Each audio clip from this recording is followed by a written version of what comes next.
Hello, my name is Johnny Smales and I'm Sales Director at Paul Roger Portfolio here in the UK.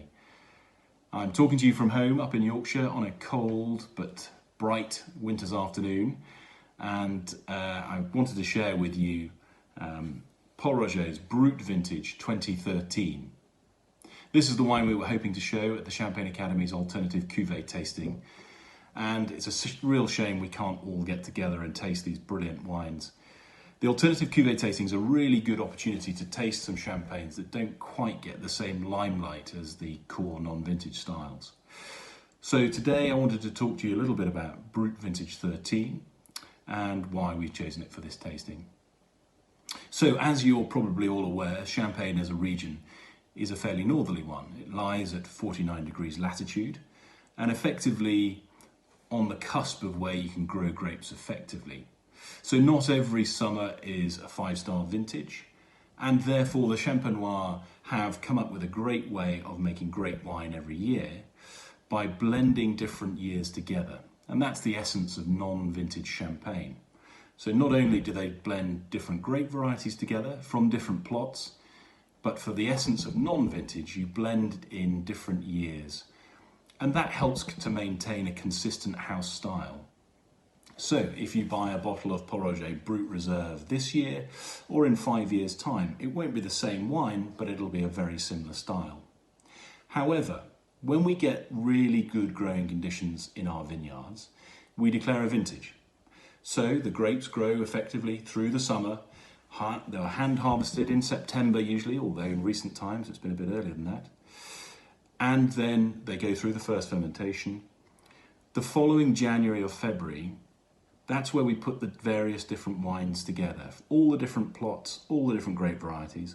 And it's at that time we look at the quality of the wine and decide whether we think the wine is destined for non-vintage wines or if we're going to make a vintage wine.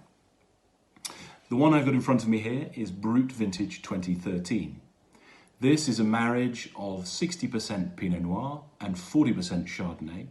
And at Paul Roger, when we make a vintage cuvee, we only use our best vineyards.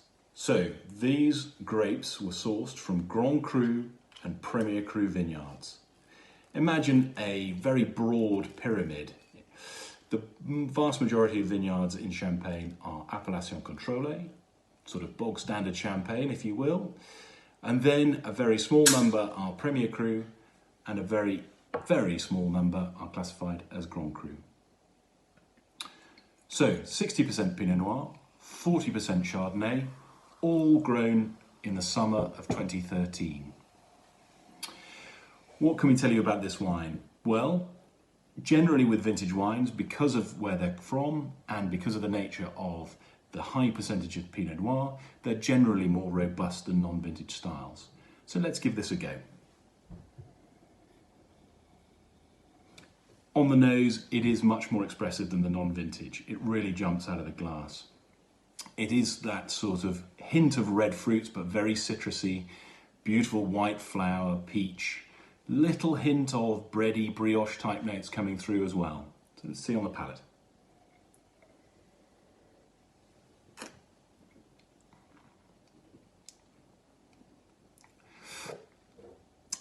The first thing that you notice, as you can probably tell from my voice, there's a really racy acidity, a really mouth-watering, beautiful freshness to the wine. Hints of sort of lemon, sherbet, citrus, those really mouth-watering sensations that come through. And then as I'm talking, it's building on that with a hint of nuttiness. There's a little bit of honey coming through and bready brioche type note as well on the finish. The power is also evident there. There's a nice breadth to the wine. But I think in essence, this wine is a really fine-boned, really racy, linear type vintage. We don't make a vintage wine every year. And if you compare this to 2012, where we happen to also do a vintage, 2012 was always much more muscular and powerful and showy. This is really tight-lipped, and this wine will go on for some time. You can tell with the acidity that it's going to be a wine for aging. I hope you get an opportunity to taste this wine at some point in the near future, and I really look forward to hopefully opening a bottle in person with you this time next year. Cheers.